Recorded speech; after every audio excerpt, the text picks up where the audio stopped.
meu povo! Tudo bem com vocês? Finalmente, chegou o grande dia, nosso primeiro dia da aula da Jornada do VIBMAP, edição especial. Tanta propaganda que apareceu para vocês, tanta propaganda que a tia Larissa fez sobre essa semana. E mais uma vez eu volto a dizer, eu tenho certeza que você não vai se arrepender. Principalmente se você estiver junto comigo durante as aulas. O que isso quer dizer? Que você estude o material, que você esteja aqui no bate-papo, ao vivo, tirando as suas dúvidas, porque existe essa possibilidade, que você deixe suas perguntas. Então é uma grande e excelente oportunidade de você ter acesso a um conteúdo de qualidade gratuito e tendo a oportunidade de tirar suas dúvidas, porque muitas vezes vocês vão ver, mas é gravado, embora seja um conteúdo bom, eu vou ficar com dúvida, não vou ter oportunidade. Então aqui você tem essa oportunidade de tirar as suas dúvidas, tá certo? Então eu tenho certeza que vai ser uma semana incrível, porque eu estou dando o meu melhor e eu espero que você também dê o seu melhor, tá bom? Então vamos lá? Bom, hoje como primeiro dia da aula da jornada, eu gostaria de iniciar agradecendo a presença de vocês aqui, agradecendo a confiança, porque eu tenho certeza que ninguém tem assim tempo sobrando, sabe, aleatoriamente, para sentar e assistir uma aula. Então, se você se inscreveu, se você está aqui, é porque você realmente se importa de alguma forma e porque de algum modo você depositou a sua confiança em mim e eu espero cumprir com isso, tá certo? Bom, quem é que está aqui nessa jornada hoje? Quem está nessa jornada hoje são profissionais que atendem crianças com TEA ou que estão iniciando nessa área e buscam atender crianças com TEA, certo? E aí, eu até anotei aqui alguns pontos que eu não posso esquecer para falar com vocês, mas o principal que eu gostaria de iniciar é falando para você, profissional, que não quer ser o profissional que tem.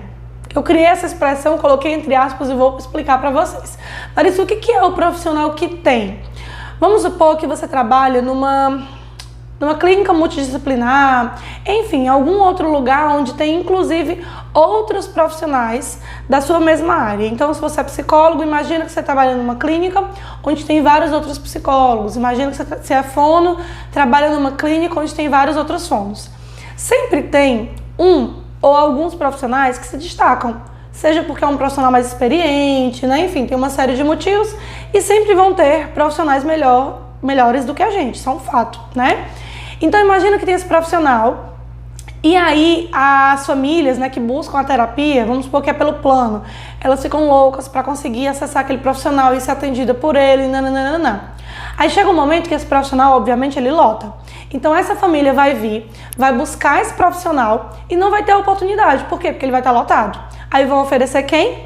O que tem, O que tem pode ser um bom profissional, mas ele não é necessariamente um profissional que se destaca de alguma forma, certo? Então, o que tem é aquele profissional que, tem esse aqui, E ninguém quer ser esse profissional. Você quer ser o profissional que a família te procura porque você sabe do que você está falando, porque você tem segurança, porque você é ético, porque você entrega resultados, porque você se importa com a criança e não porque é o que tem. Então, por exemplo, ligam para mim, Larissa, você atende de plano de saúde? Não atendo, mas o lugar tal atende. Então, eu não acho interessante que as pessoas busquem o fulano de tal simplesmente porque ele atende plano. E busquem porque, tem o fulano de tal, ele atende plano. Ele é um profissional top. Então, assim, legal saber que atende plano, mas que não seja esse o principal motivo pela busca. Que seja porque você realmente é um profissional capacitado. Então, como eu tenho certeza que você não quer ser o profissional que tem, você precisa estar seguro, você precisa dominar teoria, você precisa dominar prática, certo? Isso exige um caminho a ser traçado, certo? E exige um início. Que início é esse? Por onde é que eu costumo recomendar? Esse início é pela avaliação. Quem me conhece sabe que eu sempre estou falando de avaliação, sabe que só depois é que eu fui elaborar o curso de PEI e falar sobre outros assuntos. Por quê? Porque eu entendo que você não consegue ir para lugar nenhum se você não sabe avaliar. Como é que eu vou oferecer para o meu cliente uma intervenção individualizada se eu não sei como captar as necessidades dele? eu vou fazer um negócio, uma receita que serve para todo mundo e que no final não serve. Ou seja, você vai ficar sendo aquele profissional que está sempre repetindo ali protocolos, que não consegue ter os resultados desejados e fica com aquela sensação de enxugar gelo. Eu não sei se vocês já tiveram, se vocês têm, enfim, mas eu já tive. Na época eu fui atrás de supervisão, me desesperei, fiquei preocupada. Por quê? Porque às vezes a gente vai por um caminho, pensa que está indo certo, mas a gente está tentando pegar só um atalho, né? Então, na verdade, a gente precisa começar da base. Quando a gente recebe esse paciente, a gente precisa saber avaliar, identificar quais são as demandas. E quando eu falo em avaliar, identificar demandas, eu não estou falando só, por exemplo, do que a família traz como dificuldade. Isso é um ponto. Eu estou falando também daquilo que você consegue olhar para além do que a família apresenta para você. Eu estou falando de um olhar amplo, para que você realmente consiga fazer uma intervenção, fazer um plano de ensino de fato individualizado, certo? Então, se você não sabe avaliar, você não tem como fazer esse relatório, por exemplo, de devolutiva, no qual você entrega para a família tudo aquilo que você avaliou, você não consegue fazer um PEI e, consequentemente, isso é com toda certeza, você não consegue entregar uma intervenção de qualidade. Não tem como, por quê? Porque não vai ser individualizada, certo? E justamente diante dessas dificuldades, que eu tenho certeza que você não quer permanecer repetindo isso, é que a gente planejou essa edição especial da jornada do VibMap, certo? Esse vai ser um momento no qual você vai aprender como é que você pode ter esse olhar mais amplo, vai conhecer especificamente o VibMap, tá? Além disso, você vai conseguir dar esse que eu fiz agora, né? Esse estalo, que é muitas vezes conhecer o protocolo, mas não saber ali alguns bizus, digamos assim, que vão otimizar a sua avaliação. E principalmente, que é o que dá uma cara também muito especial a essa jornada, é saber como reunir esses dados, elaborando isso em um documento e devolvendo para a família. Então muitas pessoas não têm esse contato próximo com a família. Eu já recebi inúmeras famílias aqui que vieram de um outro lugar, onde elas não tinham essa relação de aproximação com esse profissional. E, gente, isso se perde. É essencial que você trabalhe junto com a família. E, claro, você só vai conseguir trabalhar junto com essa família se você tem segurança para isso. Se você não saber o que você está fazendo, você não consegue fazer. Então, atrapalha tudo. Então, aqui, hoje e nas próximas aulas, nós vamos compreender esse protocolo, nós vamos encontrar estratégias de como é que a gente pode otimizar essa avaliação, estratégias práticas, prontas para que você possa aplicar no seu dia a dia, e vamos entender também e receber modelo, inclusive, de um documento de como a gente pode fazer essa devolutiva, o que vai trazer muito mais confiança da família em relação ao seu trabalho, consequentemente, também mais resultados, tá certo?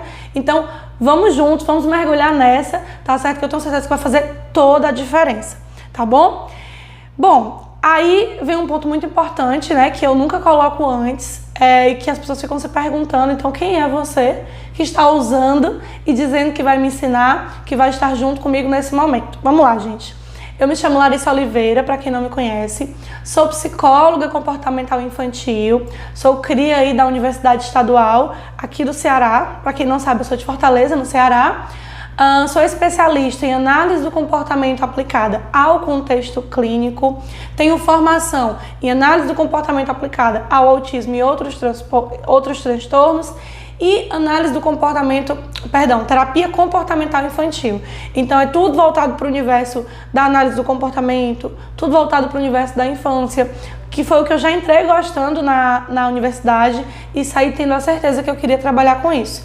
Não sabia ainda que eu ia trabalhar focada em autismo, mas eu saí sabendo que eu queria trabalhar com análise do comportamento e com criança, e foi assim que eu comecei. Mas aí eu queria comentar com vocês, geralmente eu conto um pouquinho de uma parte da minha trajetória que faz sentido para vocês, enfim. E aí hoje eu queria comentar um pouco de como é que eu construí esse conhecimento. Embora eu tenha colocado aqui para vocês o que eu já fiz de formações formais, digamos assim, especialização, formação, cursos livres, etc. Muito do meu conhecimento foi adquirido em livros, pegando o professor no corredor, conversando com amigo e participando de congressos. Lá na UES, por exemplo, embora seja uma universidade excelente, assim, tem os pontos que a gente precisa relevar, mas enfim, lá na UES, a análise do comportamento era fraquíssima, então não tinha professores que de fato trabalhavam voltado para aquilo e tal. Então eu tive que buscar de outras formas. E aí eu lembro que eu estudava, eu me dedicava, pegava um livro, pegava outro e tal. E aí um dia eu fui para a BPMC, não sei se todos vocês conhecem, mas o evento da BPMC é um evento organizado pela Associação Brasileira de Psicologia e Medicina Comportamental. E aí tiveram 2 aqui em Fortaleza e na época eu fui para os 2. Foram 2 anos seguidos. E aí eu lembro que a gente foi assistir, eu com uma colega, a gente foi assistir algumas palestras. E aí tinha um menino falando assim, de uma forma incrível, você via que ele dominava o conteúdo. A orientadora dele era a Tatu, que é Helena alguma coisa, esqueci o sobrenome dela, que é uma mulher incrível e super renomada na área. E aí eu lembro muito bem de ter aquela sensação de caramba, eu tô muito longe disso. Eu não sei se vocês têm essa sensação, se já tiveram em algum momento, mas eu lembro que eu sentada ali naquele auditório, eu olhava e eu pensava, caramba, eu tô muito longe disso. Eu não tenho recursos para isso, eu não tenho contato com essas pessoas que sabem tanto e podem me passar isso, ou essas pessoas que eu posso estar do lado e ter uma experiência bacana. Enfim, é uma sensação muito ruim. Em diversos momentos dá vontade de você, vou para psicanálise, por exemplo, porque eu tinha mais proximidade na universidade, nós tínhamos mais acesso a esse conhecimento. Mas enfim, eu segui porque era algo que fazia sentido para mim e eu continuei. Terminando a graduação, continuei estudando, né? E aí fui me aproximando de outras pessoas, eu tive a oportunidade de trabalhar ao lado de pessoas que hoje são extremamente conhecidas, né? E tem uma grande expertise, digamos assim, e a partir daí eu fui conquistando o meu conhecimento. Hoje em dia, eu olho para essas pessoas e eu ainda tenho a sensação de caramba, eu tô muito longe. Mas quando eu olho para essa Larissa de hoje, que diz isso, e olho para a Larissa lá da graduação e que dizia a mesma coisa, eu vejo que tem uma diferença muito grande, né? Eu estava realmente muito longe daquele conhecimento, por exemplo. Mas mesmo estando longe, eu continuei, eu aprendi novas coisas, eu fui me aproximando. Então hoje a Larissa que está falando para vocês, ela ainda está muito longe de aprender muita coisa, isso é um fato. Mas eu já estou bem mais perto, por exemplo, do que eu estava antes. E assim, não é tentando fazer um discurso motivacional, embora seja, mas o que eu quero colocar para vocês é que muitas vezes esse conhecimento ele é distante, ele é inacessível, muitas vezes a gente não tem um contato próximo com alguém que é assim o bambambam da área, mas faz parte a gente tentar ir por outros caminhos, dos cursos livres, né? De mandar um direct, porque hoje em dia o Instagram aproxima bem mais as pessoas, de fazer os cursos, de ler aqueles artigos que são recomendados, de utilizar conteúdos gratuitos como o de hoje, né? Por quê? Porque isso faz toda a diferença e vai deixar você minimamente mais próximo do que é o seu objetivo, que é se tornar um terapeuta que realmente consegue ajudar as crianças, enfim. E para além disso, que é um ponto muito importante, pensando nessa dificuldade que eu tinha, nesse distanciamento, nessa sensação ruim de nossa, eu estou muito longe, isso é inatingível. É que quando eu comecei a me apropriar mais do conhecimento de análise do comportamento e especificamente do autismo, é que eu coloquei que uma das coisas importantes para mim seria conseguir transmitir esse conhecimento para as pessoas de alguma forma.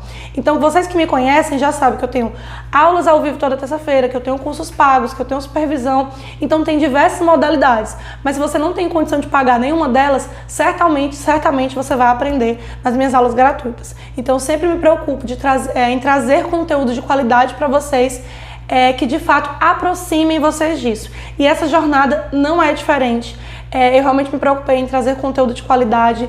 Eu de verdade espero que você, pegue aqui no braço da tia Larissa, segure na minha mão, para nós irmos juntos nessa, que você tire suas dúvidas, que você solicite, que você pergunte, porque eu estarei nessa semana totalmente à disposição para tirar suas dúvidas sobre o VibMap, tá bom? Então agora, todo mundo segurando na mão, focado, vamos ver um pouquinho sobre o que é esse protocolo, né?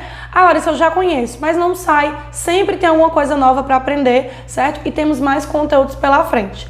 Então, basicamente, quando a gente fala de VibMap, a gente está falando de um programa de avaliação e classificação de marcos do comportamento verbal, certo? Foi elaborado por Mark Sandberg, tá? Com base no livro do comportamento verbal de Skinner. O que isso quer dizer então, Larissa?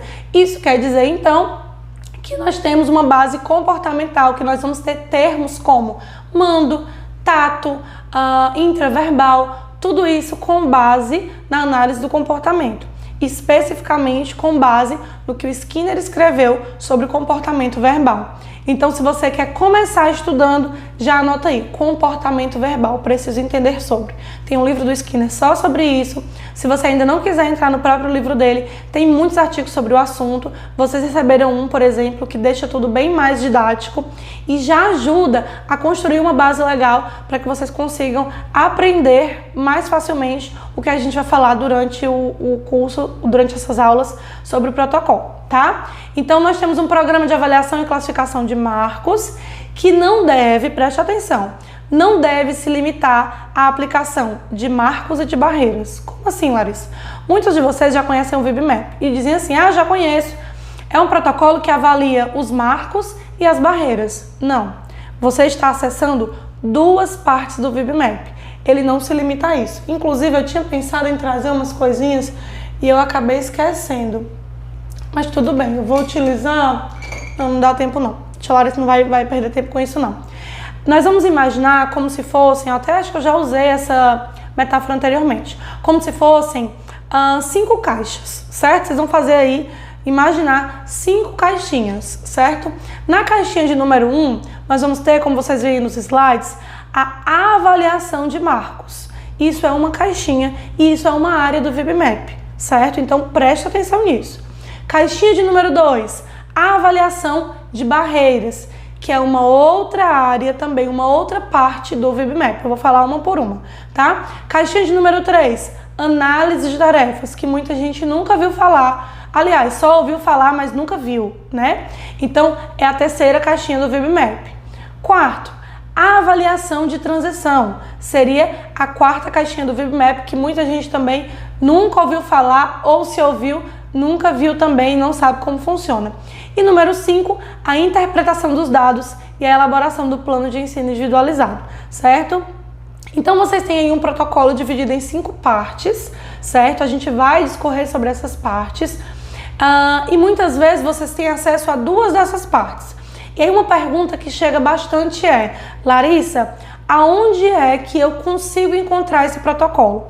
Infelizmente, o protocolo completo com essas 5 partes, nós ainda não temos traduzido e não temos aqui no Brasil. Vocês conseguem encontrar na Amazon a versão dele em inglês, mas eu garanto que vale muito a pena, porque traz muito conhecimento para vocês dentro desse manual, certo? E aí vocês dizem assim, Larissa, se só tem em inglês, como é que eu recebi um material do VibMap em português? Bom, provavelmente você recebeu a tese da Martoni, certo? Foi uma tese feita em 2017, foi enviada para vocês no grupo, então, para quem não conhecia, pode conhecer agora.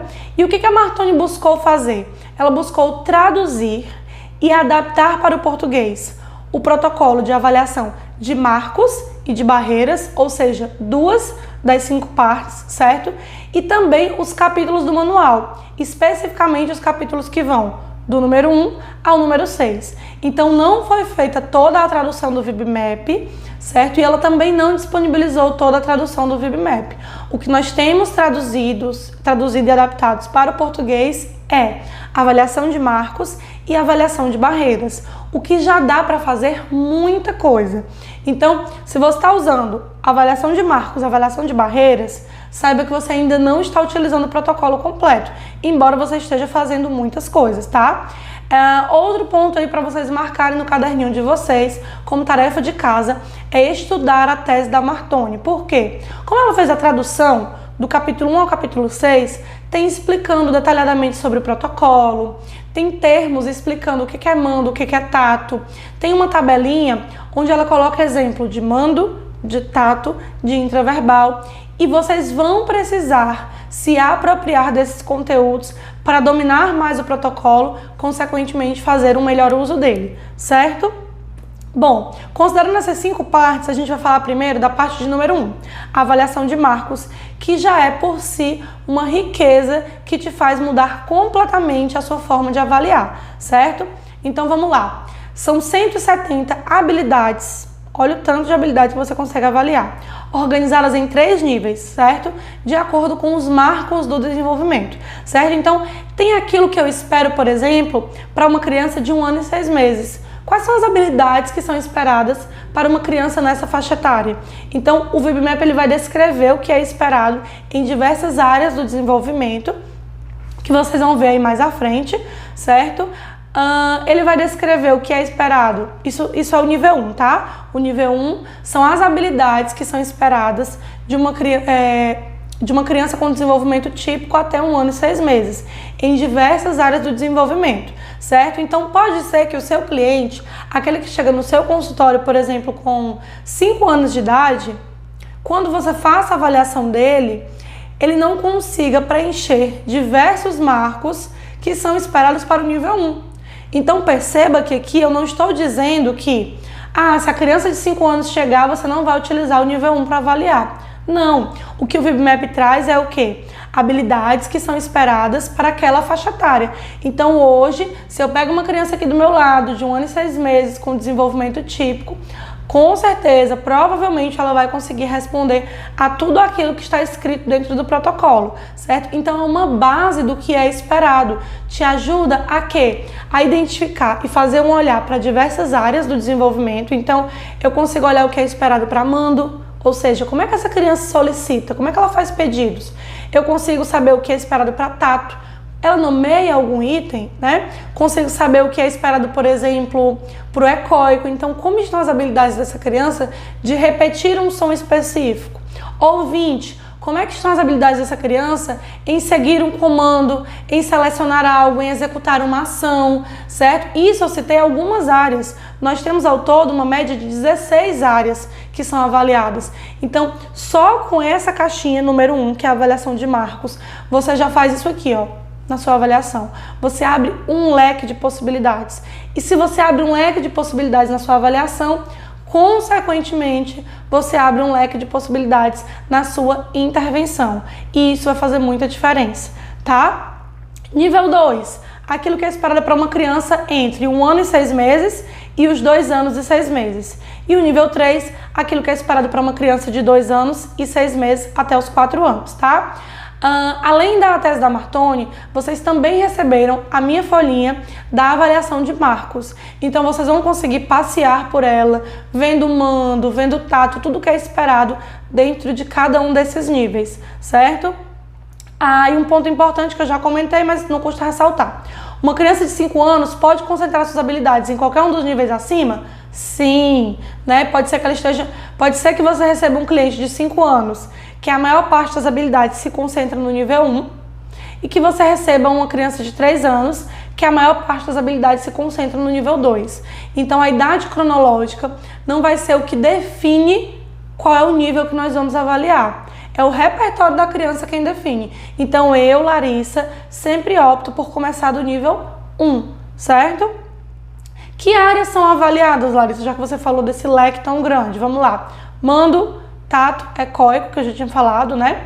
Comportamento vocal espontâneo, intraverbal, ouvinte por função, característica e classe, imitação motora, brincar independente, brincadeira social, percepção visual e pareamento com o modelo, estrutura linguística, habilidade de grupo e de sala de aula, leitura, escrita e matemática. Então imagina a sua possibilidade de, utilizando um protocolo, só um protocolo, claro que você vai ter outros olhares e a gente vai falar sobre isso mais na frente, mas imagina a oportunidade de, só com um protocolo, você conseguir, por exemplo, ter esse olhar tão amplo. Ou seja, você conseguir devolver para a família tudo o que você avaliou. Faz muita diferença e pode ter certeza, é um diferencial entre os profissionais, tá?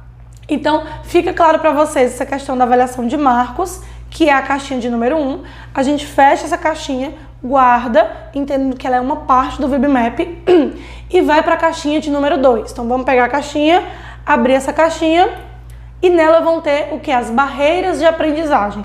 Vocês também receberam um documento que descreve quais são essas barreiras de aprendizagem e como que você pontua as barreiras de aprendizagem, tá?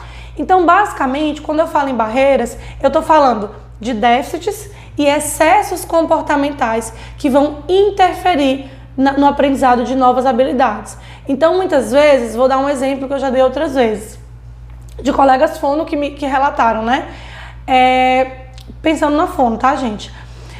Às vezes ela vai trabalhar, não, Larissa, eu quero trabalhar a produção de um som específico, o R vibrante, eu quero trabalhar nananã, né, que eu não vou me arriscar para errar. Mas enfim, e aí quando ela vai avaliar, ela identifica que a criança, por exemplo, não consegue compreender uma instrução, que a imitação não tá legal, que a criança não permanece sentada, nananã. Então quando ela vai ver, essa criança tem uma série de barreiras que limitam o aprendizado daquilo que ela está se propondo a ensinar, daquilo que ela identificou como déficit. Então, por que é interessante que essa fono especificamente domine o conceito de avaliação? Porque ela vai entender que para a criança fazer aquilo que ela quer, existem outras habilidades que são importantes também. Nesse caso, existem barreiras, existem comportamentos que estão em excesso, que primeiro ela vai precisar intervir, reduzindo esses excessos, para só depois focar naquilo que ela já havia planejado para o paciente.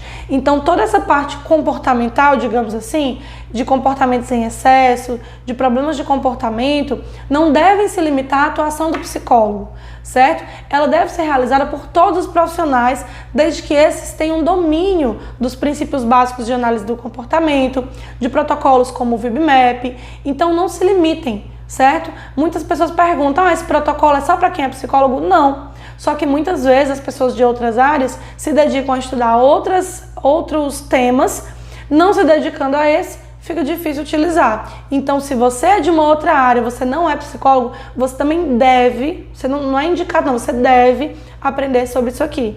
Porque quando você tem barreiras ali, elas vão impedir o aprendizado de outros comportamentos, sua intervenção não avança. Mais uma vez, você vai estar enxugando gelo. Mais uma vez, a família vai te cobrar e você não vai saber o que dizer. E pode ser que você faça várias vezes. A Larissa gritou agora, né? Me empolguei. E pode ser que você até atenda a criança e faça o que já chegaram para mim dizendo. A sua filha não pode ficar nessa sala porque ela não para quieta. Gente, a criança não tem que se adequar para o profissional atender, não. Nós é que temos que ter ferramentas para atender essa criança. Então não faz sentido você querer trabalhar isso, a criança não tem isso e você culpar a família, eu não tenho, infelizmente, tchau. Não, você precisa se capacitar para aprender também a intervir nisso aqui, certo? E o VibMap, ele não só vai te ajudar a identificar, como ele vai te ajudar na elaboração do plano de intervenção. Então, por isso que faz tanta diferença. São 24 barreiras, certo? Eu não vou ler todas para não tomar tanto tempo de aula. Como eu disse, todo mundo recebeu. Larissa, não recebi. Se não recebeu é porque você não está no grupo do VibMap. Eu vi que tem uma galera que entrou e depois saiu. E eu digo isso desde o começo. Gente, quer receber o material? Fica no grupo do VibMap. É um grupo fechado, só os administradores mandam mensagem, tá? Então, todo mundo que está lá no grupo do VibMap recebeu também o material de barreiras. Não só para ver quais são, como eu estou mostrando no slide, mas também para entender como que pontua, certo? Então, primeira caixa a gente viu identificando ali aquelas habilidades que eram esperadas dentro de 3 níveis, fechamos. Segunda caixa, nós entendemos que existe uma avaliação de barreiras, onde eu posso identificar quais são aqueles comportamentos em excesso ou em déficit que vão dificultar a aprendizagem do meu cliente de outras habilidades. Vimos agora, fecha a caixinha e vamos para a terceira caixinha, que basicamente chama-se análise de tarefas, certo? Aí você diz, mas Larissa, o que é uma análise de tarefas? Vamos lá. Lembra que lá na primeira caixa, na avaliação de marcos, eu disse que eram aproximadamente 170 habilidades?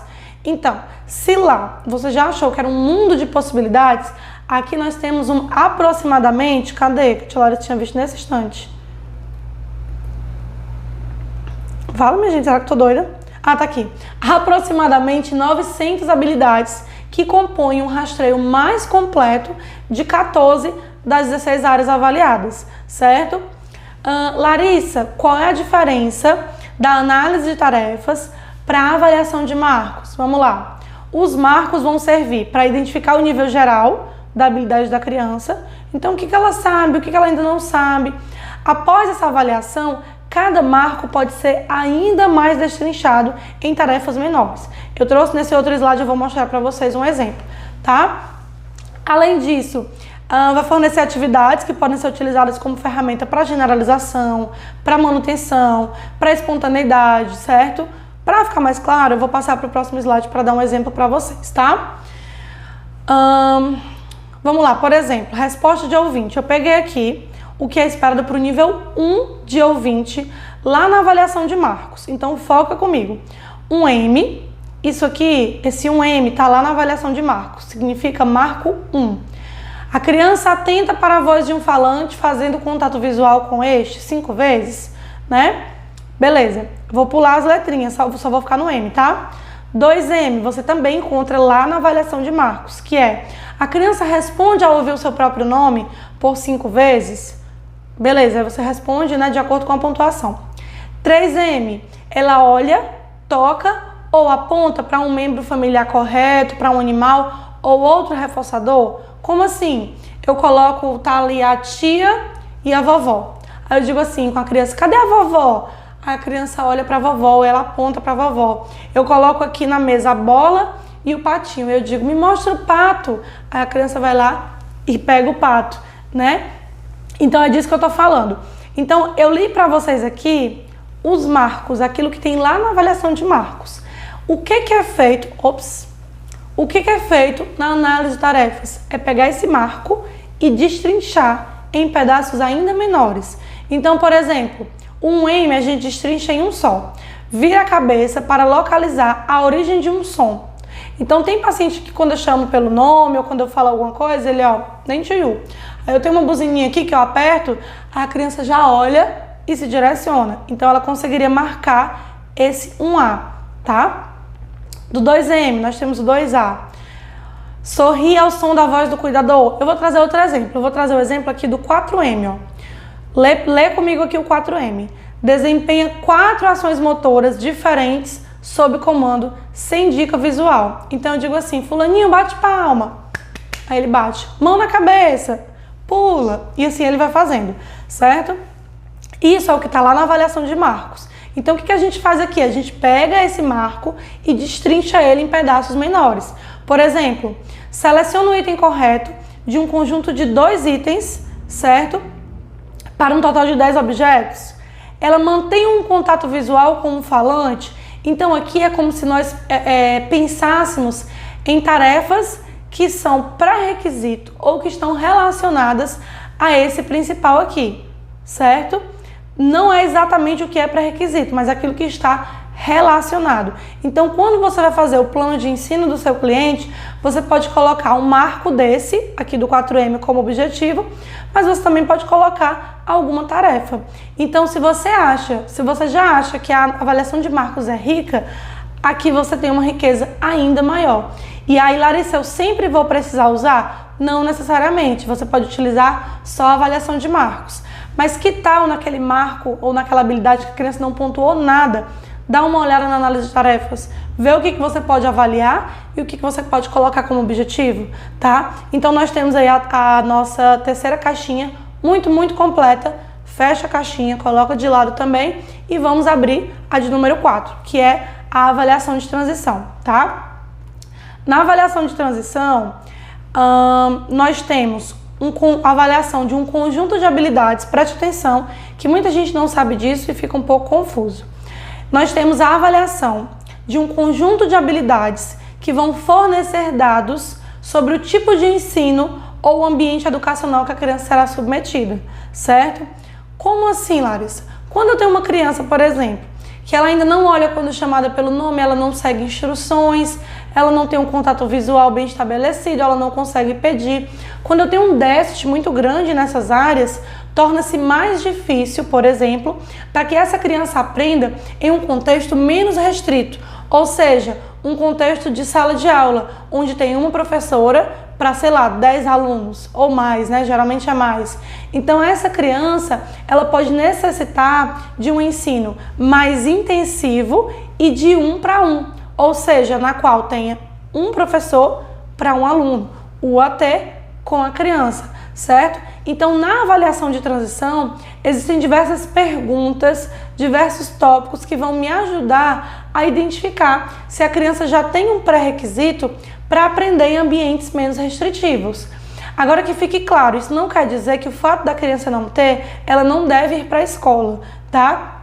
Isso quer dizer apenas que essa criança vai precisar de uma outra forma de ensino para que ela realmente possa aprender aquilo que está sendo passado para ela, tá? Então, a avaliação de transição, como o próprio nome já diz, ela vai avaliar a possibilidade dessa transição que pode ir, geralmente, que vai de um ambiente mais restrito, mais estruturado, com uma pessoa para um aluno, transitando para um ambiente menos restrito, ou seja, menos estruturado, onde as instruções não são dadas, por exemplo, direto para a criança. João, pega a sua mochila. Como é que as instruções podem ser dadas? Só os meninos peguem as mochilas, todo mundo levanta, né? Quem já lanchou vai para o pátio. Então o João, ele não vai lá só ser chamado por João. Vai ter um momento que ele vai ter que executar uma ação a partir de uma instrução que foi dada para o grupo, tá? Então, mais uma vez, o protocolo vai nos dar uma base excelente, incrível, para que a gente possa pensar sobre o tipo de ensino, sobre o contexto de ensino, tá? A avaliação de transição, então, poderá fornecer dados, mas não é uma nota de corte. Então, do tipo assim, se ele fizer tantos pontos, significa que ele está pronto. Não, não existe essa linha de corte. Realmente só vai te ajudar, né, que já é muita coisa, vai te ajudar a pensar a partir de vários tópicos que eu particularmente não ia parar para pensar. Que tópicos são esses? Por exemplo, se a criança consegue permanecer em uma atividade em grupo, se a criança, por exemplo, mantém uma habilidade mesmo que ela não esteja sempre sendo estimulada, se ela consegue utilizar o banheiro de uma forma independente, se essa criança, por exemplo, segue determinadas instruções e ela retém aquelas habilidades, enfim. Existem diversas perguntas, diversos marcos, digamos assim, que vão nos ajudar a fazer essa avaliação, pensar nesse olhar e definir o que é melhor para essa criança, tá? Então, fecha a quarta caixinha. Por fim, nós temos, que a tia Larissa errou, não é um 4, aqui é um 5. Nós temos a caixinha de número 5, que é a interpretação dos resultados, a elaboração do famoso PEI, né? Então, dentro do VibMap, eles também trazem sugestões de como é que a gente pode interpretar esses dados. Então, se tem uma criança que as habilidades dela estão predominantemente no nível 1, o que será que eu posso priorizar? Claro que são sugestões e que você deve adaptar essas sugestões a partir da necessidade do seu cliente, tá? Mas certamente aquilo que é prioridade para uma criança do nível 1 não é o que é prioridade para uma criança do nível 3, certo? Então, a partir do momento que eu sei identificar esses dados, eu consigo elaborar um plano muito mais eficaz, certo? Então, a partir dos dados do VibMap, devem ser selecionados os comportamentos-alvos, pensadas nas prioridades de ensino, de acordo com as necessidades do paciente. Então, de fato, aí eu vou fazer uma intervenção individualizada, certo? Esse conjunto de objetivos que eu monto para o meu paciente vão compor um plano de ensino individualizado.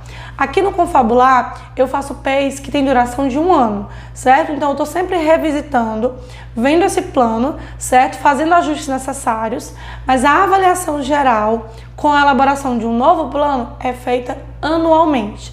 Então, eu já me organizo para colocar objetivos a curto, médio e longo prazo, certo?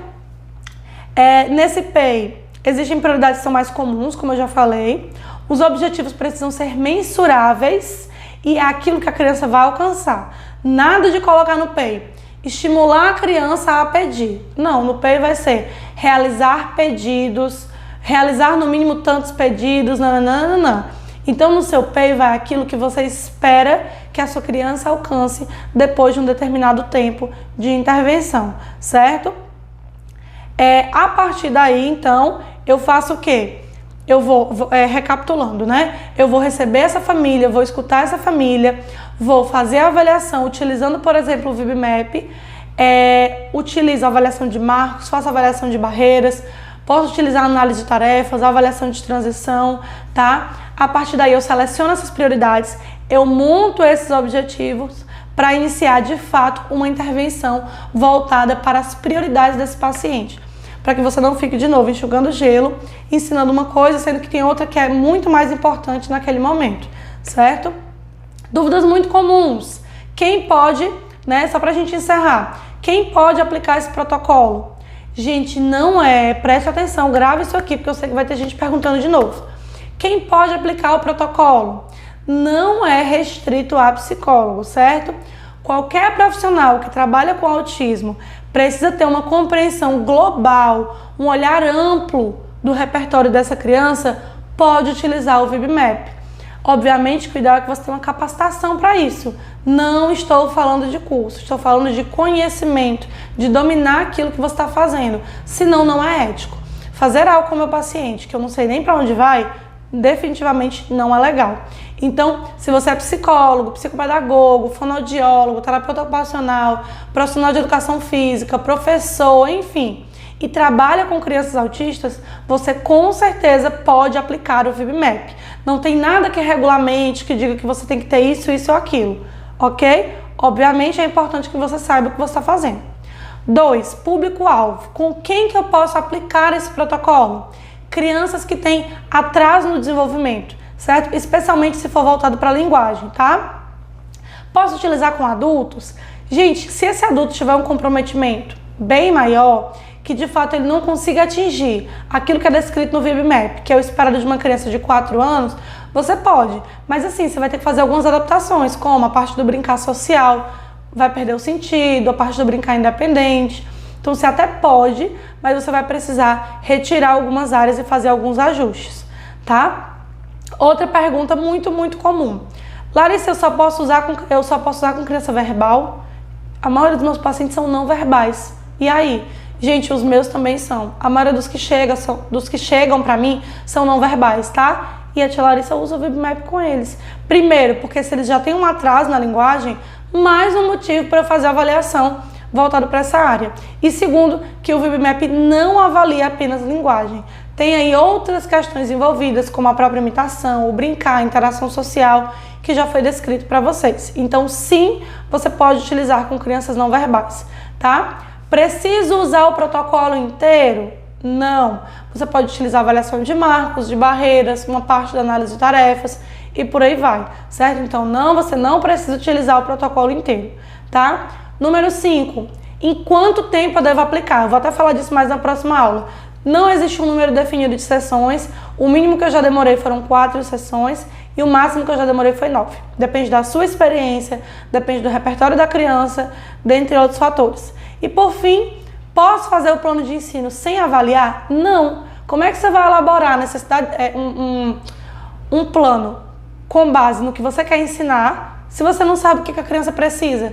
Então, se você está buscando aprender sobre PEI, volta 3 casas, assiste comigo isso aqui, aprenda sobre o VibMap, aprenda sobre protocolos de avaliação, para só depois você querer focar em montar um plano de ensino. Porque se você não souber avaliar, você não consegue captar as necessidades do paciente. Consequentemente, que eu já falei, sua intervenção não vai ser individualizada, certo?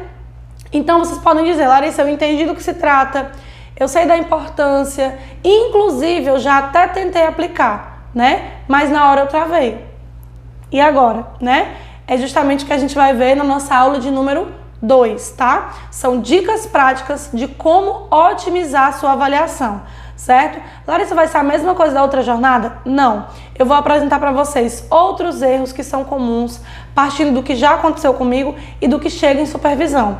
Então eu vou trazer para vocês situações que passam, super despercebidas e que, na verdade, se você soubesse, faria toda a diferença para que você tivesse uma intervenção mais eficaz.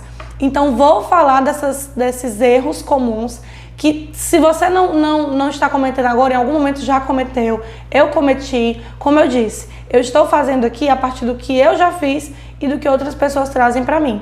Nosso objetivo não é não errar, é pelo menos, se errou, corrigir, é fazer diferente, é não permanecer na mesmice, oferecendo o mesmo serviço, sabendo que tem coisas a melhorar, tá certo? Então, na aula 2, nós estaremos juntos falando sobre os erros que você pode cometer e fazer diferente, te ensinando novos modelos, novas formas, te ensinando como é que eu faço. Eu tenho certeza que vai ser incrível.